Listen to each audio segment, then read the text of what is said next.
Hey everyone, and welcome back to the Deep Dive. Today we're going to be tackling something super relevant for all you UPSC aspirants out there. Oh, yeah. Especially if you're prepping for mains. Absolutely. Might even pop up in prelims too. We're diving into endogamy in India. Okay. We hear a lot about it, from the social and cultural angle, right? But here's the thing. There's this whole genetic side to it. Yeah. That has a direct impact on health. Really fascinating stuff. And get this, a recent study by the CSIR, Okay. Center for Cellular and Molecular Biology. Ah, the CCMB. Yeah, the CCMB. Yeah. And it was featured in The Hindu. Oh, cool. Revealed some pretty groundbreaking insights. So it's amazing how this topic brings tradition and science together, don't you think? it's the classic UPSC question waiting to happen. Right. How do cultural practices actually intersect with public health? Exactly. What are the implications for policy? Yeah, it's a big one. Okay, so before we jump into the nitty-gritty of this CCMB study, let's just break down endogamy. For anyone who needs a refresher. Sure. What exactly are we talking about here, and why is it such a big deal in Indian society? Right. So endogamy, in the simplest terms, is basically marrying within a specific group. Okay. It could be your caste, religion, ethnicity, Right. even just a small village or a community you're a part of. Okay. And it's been deeply rooted in Indian society for centuries. It's Yeah. driven by all sorts of factors, maintaining those social hierarchies we hear about, Yeah. preserving cultural and religious identities, Right. even things like consolidating economic and political power within certain groups. Okay, so we've got this, long history of endogamy, deeply entrenched in India. But this is where it gets really interesting. Yeah. What does science have to say about all of this? Right. The CCMB study really goes deep into the genetic implications, Yeah. and some of the findings are pretty surprising. Definitely. For generations, we've understood endogamy mainly from that sociocultural lens. But this study throws in genetics Okay. and shows how it can impact population-specific diseases in India. Hold on. How does marrying within your community, how does that lead to a higher risk of diseases? Okay, so it boils down to, think of it as a concentration of specific genetic mutations within these communities. Right. When people in a smaller gene pool, Right. they marry generation after generation, certain mutations that might be harmless on their own, they become way more common. Okay. And if two people carrying the same mutation have kids, Right. the risk of their children inheriting a genetic disorder, it goes way up. So it's like a ripple effect, you're saying? Yeah, across generations. It's not that endogamy is inherently bad, right? No. It's the limited gene pool that increases the chances of passing down these mutations. That's exactly it. Okay. It's all about the science behind it. Right. This study helps us see how social practices can, over time, impact the genetic makeup of a population. And that, in turn, affects their health.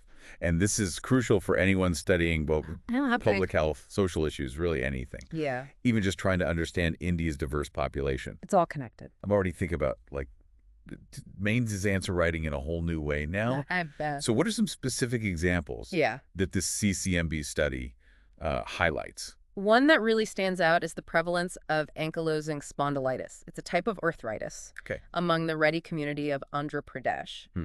The study found a higher frequency of a specific genetic variant called HLA-B27.04 in this community. Likely because of, you guessed it, generations of endogamy. Right. And this increases the risk of developing this condition. So there's a direct link between this social practice and a health outcome. Exactly. Wow. And I imagine this opens up a whole conversation about healthcare and policy, too. Oh, absolutely. Right. This research isn't just about pointing out a problem. It's about finding solutions. Think about the implications for things like genetic counseling and screening, especially for couples from these endogamous backgrounds. Right. Early identification and intervention could be game changers. It's almost like we're moving towards this more personalized approach to healthcare. You got it. Right. Yeah. Where we're taking individual genetic predispositions into account. You're spot on. This study really shows the importance of personalized medicine. Okay. Understanding the unique genetic variations within different communities could lead to, tailored treatments and prevention. It's like revolutionizing healthcare in India. Potentially, yeah.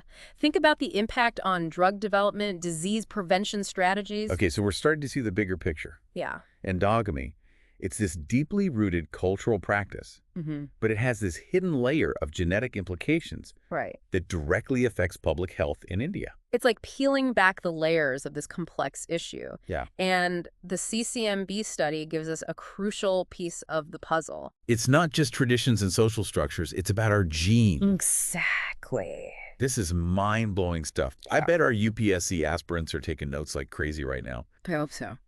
Before we jump into potential solutions, policy implications, let's dig a little deeper into this whole personalized medicine thing. Okay, sure. What does it really mean? How realistic is it, especially in the Indian context? Great question. Let's unpack that in the next part of our deep dive. Sounds good. Okay. Stay tuned, folks, because it's going to get even more interesting. Definitely. And don't forget to check out the original article in the Hindu for all of the details. You got it. Okay, so we're back, and we're really going to get into this fascinating world of personalized medicine. Yeah. It sounds futuristic, right? Like something out of a sci-fi movie. It does a bit, doesn't it? Yeah. But the CCMB study, it suggests that it might not be that far off. Right. Especially when we think about it in the context of endogamy. Yeah. This is not science fiction anymore. Personalized medicine is gaining a lot of traction globally, and for good reason.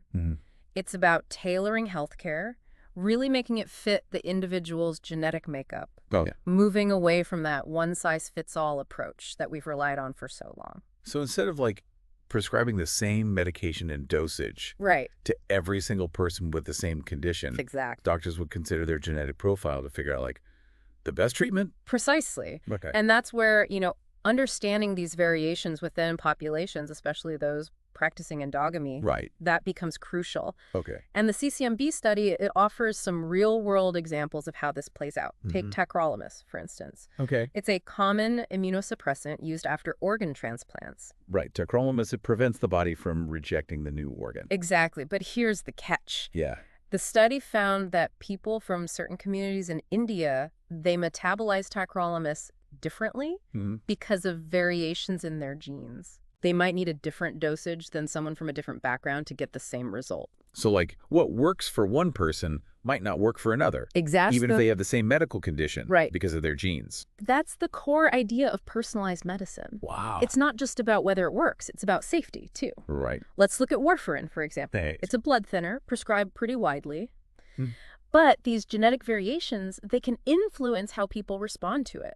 Okay. Making some more susceptible to complications like blood clots or, excessive bleeding. This is all pretty mind-blowing. It is fascinating, isn't it? Yeah, it seems like this personalized approach, it could really revolutionize healthcare. It has that potential, yeah. Especially in a country as diverse as India, where endogamy is so prevalent. Absolutely. But I imagine there are challenges, right? Oh, of course. Ethical concerns, too. You're right. Yeah. Huge potential benefits. Right.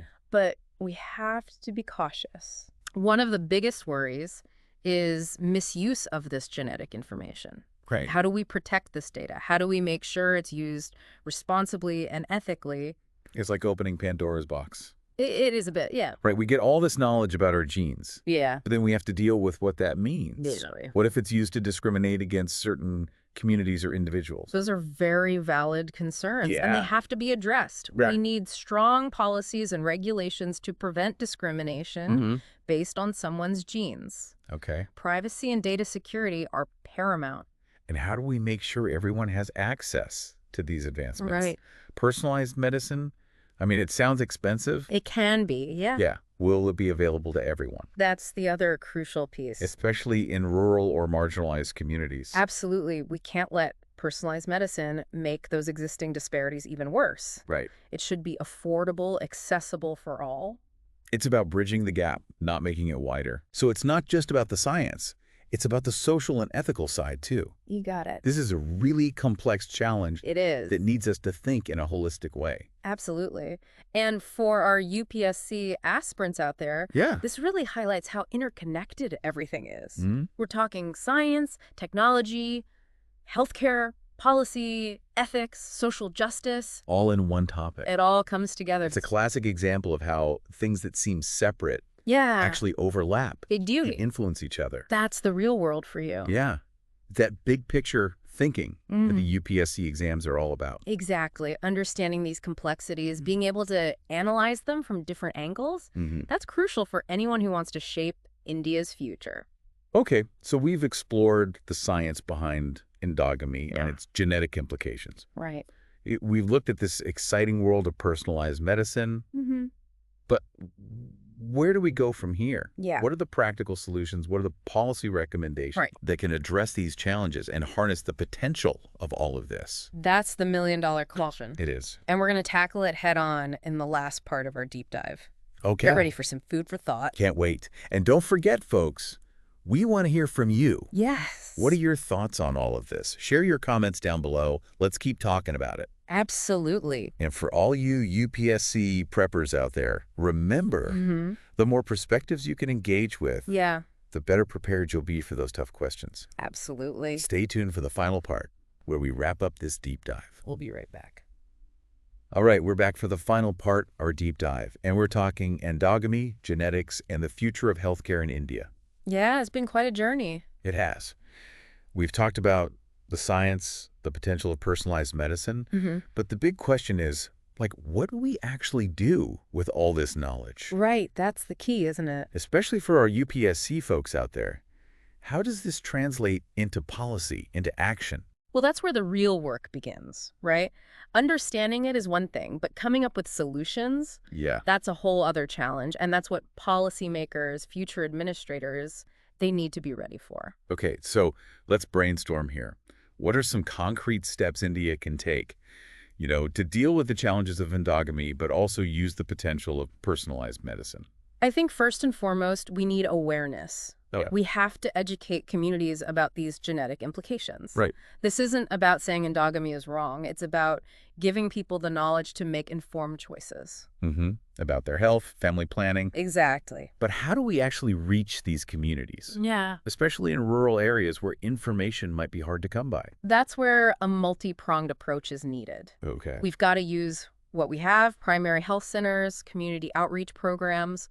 Think about integrating genetic counseling into premarital health checks or family planning services. So it's about meeting people where they are. Yeah, exactly. And making this knowledge part of the healthcare system they already use. And don't forget about technology. Oh, right. Huge potential there. Telemedicine, mobile health apps, even community radio. Yeah, those can reach people. They can be powerful tools to share information, connect people with genetic counselors. Technology can bridge that gap between urban and rural areas. Absolutely. Make healthcare more accessible. For sure.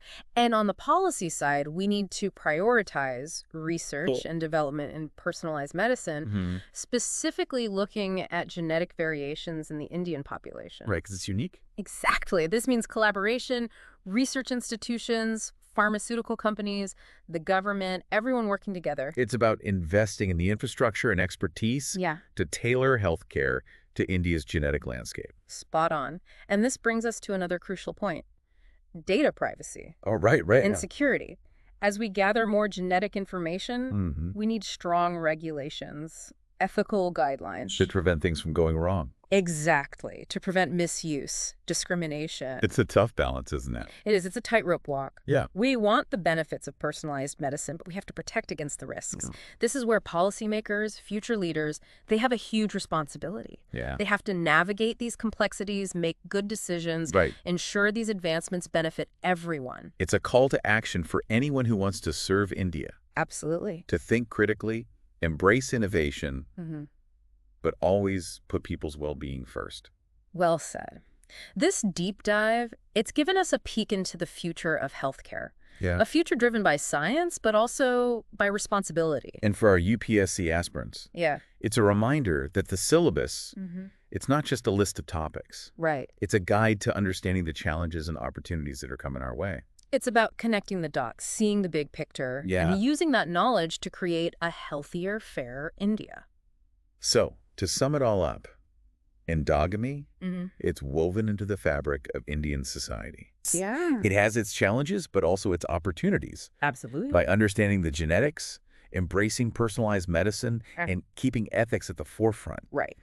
India can create a healthcare system that's both effective and inclusive. And to everyone listening, remember, this is just the start. Yeah. We encourage you to dig deeper, read the full article in the Hindu, share your thoughts, your questions in the comments. Your insights could spark new conversations. Absolutely. Help us all learn and grow. And don't forget to like, subscribe. Yeah, hit that notification bell for more deep dives into these fascinating topics. All designed to help you ace those UPSC exams. Keep those brains buzzing. Happy studying.